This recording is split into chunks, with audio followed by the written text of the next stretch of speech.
ঠাণ্ডা দিন অহাৰ লগে লগে যদি আপোনাৰ ছালখন খুব বেছিকৈ শুকান হৈ গৈছে তেতিয়াহ'লে আপোনালোকে আজি এই বঢ়িয়া বডি লোচনটো ঘৰতে বনাই ব্যৱহাৰ কৰি চাওক। আপোনাৰ ছালখন সতেজ হৈ থাকিব, আপোনালোকৰ ছালৰ শুকানতা একেবাৰে দূৰ হৈ যাব, ছালখন উজ্জ্বল হৈ পৰিব আৰু এই বডি লোচনটো আপোনালোকে সহজে ঘৰুৱা বস্তুৰে তৈয়াৰ কৰি লগাব পাৰিব। হাই ফ্ৰেণ্ডছ, আপোনালোক সকলোকে মোৰ অসমীয়া হাউচ ৱাইফ চেনেলৰ নতুন এটা ভিডিঅ'ৰ মাজলৈ স্বাগতম জনাইছোঁ। আশা ৰাখিছোঁ আপোনালোক সকলো ভালে আছে। আজি মই বনাবলৈ লৈছোঁ এটা বডি লোচন। বহুতৰে কমেণ্ট আহি আছিল যে শুকান ছালৰ সমস্যা দূৰ কৰিবলৈ এটা উপায় লাগে।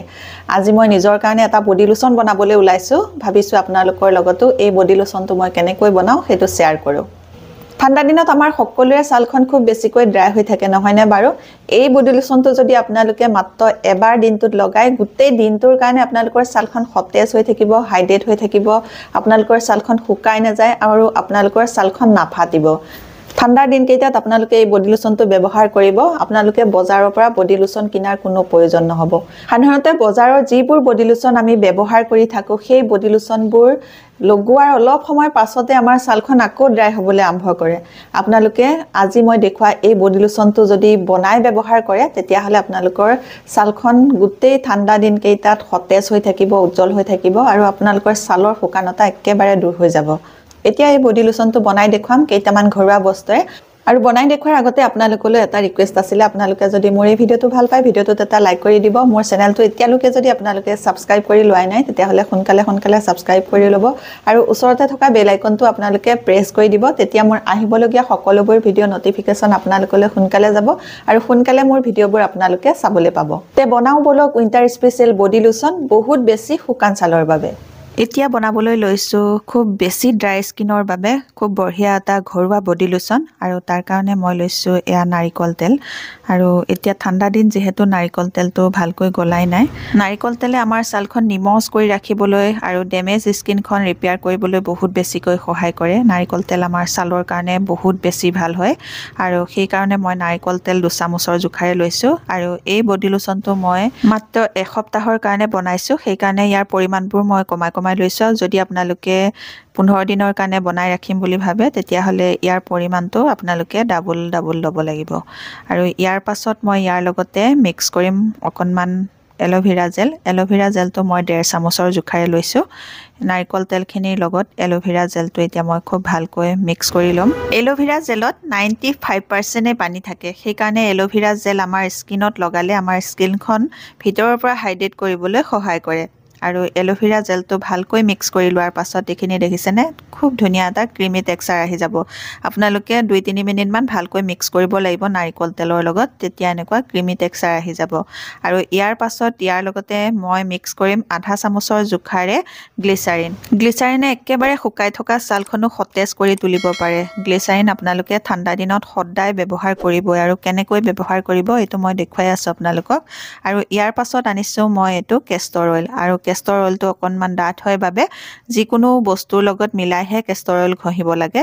আৰু এতিয়া মই এয়া কেষ্টৰ অইলো লৈছোঁ 1/2 চামুচৰ জোখাৰে। কেষ্টৰ অইলো আমাৰ ছালখন হাইড্ৰেট কৰি ৰাখিবলৈ, সতেজ কৰি ৰাখিবলৈ সহায় কৰে। ইয়াত এণ্টি ইনফ্লেমেটৰী গুণ থাকে, এণ্টি অক্সিডেণ্ট গুণ থাকে, এণ্টি বেক্টেৰিয়েল গুণো থাকে।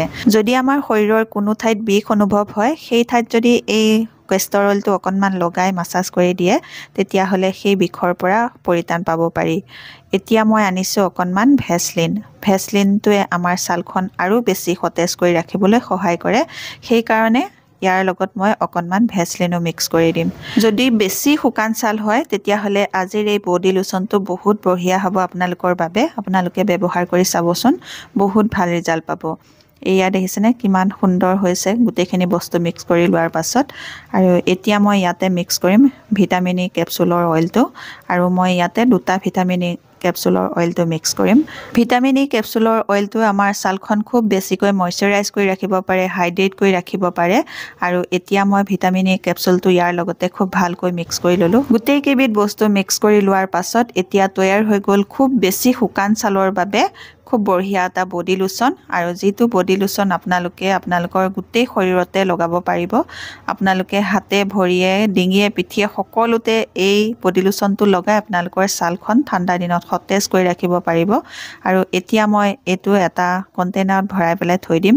এনেধৰণে মই ঘৰুৱা বডি লোচন বনাই ব্যৱহাৰ কৰোঁ আপোনালোকেও ব্যৱহাৰ কৰি চাব বহুত ভাল ৰিজাল্ট পাব এই ঘৰুৱা বডি লোচনটো যদি আপোনালোকে বনাই ব্যৱহাৰ কৰে তেতিয়াহ'লে আপোনালোকে বজাৰৰ বডি লোচন কিনিবলৈ পাহৰি যাব এতিয়া তৈয়াৰ হৈ গ'ল খুব বঢ়িয়া এটা বডি লোচন এইটো মই 7 দিনৰ কাৰণে বনাই লৈছো আৰু 7 দিনৰ পাছত আকৌ বনাই আকৌ ব্যৱহাৰ কৰিম আৰু বজাৰৰ পৰা কিনা বডি লোচন মই ব্যৱহাৰ নকৰোৱে কাৰণ বজাৰৰ পৰা কিনা যিবোৰ বডি লোচন সেইবোৰ বডি লোচন গাত লগোৱাৰ অকনমান সময়ৰ পাছতে আকৌ ড্ৰাই হ'বলৈ আৰম্ভ কৰে গতিকে মই এনে ধৰণে বডি লোচন বনাই ব্যৱহাৰ কৰোঁ আপোনালোকেও এনে ধৰণে বডি লোচন বনাই ব্যৱহাৰ কৰিব আপোনালোকৰ ছালখন সতেজ হৈ থাকিব আপোনালোকৰ ছালখন কেতিয়াও শুকাই নাযায় নাফাটে গোটেই ঠাণ্ডা দিনবোৰত আপোনালোকৰ ছালখন খুব বেছিকৈ হাইড্ৰেট হৈ থাকিব ইয়াৰে বেছি ল'ব নালাগে অকনমান ল'লে আপোনালোকৰ হাতকেইটাত হৈ যাব অকনমান লৈ আপোনালোকে দুইটা হাততে লগাব পাৰিব আৰু লগাই পেলাই আপোনালোকে অকনমান এনেকৈ মাসাজ কৰি দিব এনেকৈ মাসাজ কৰি দিলে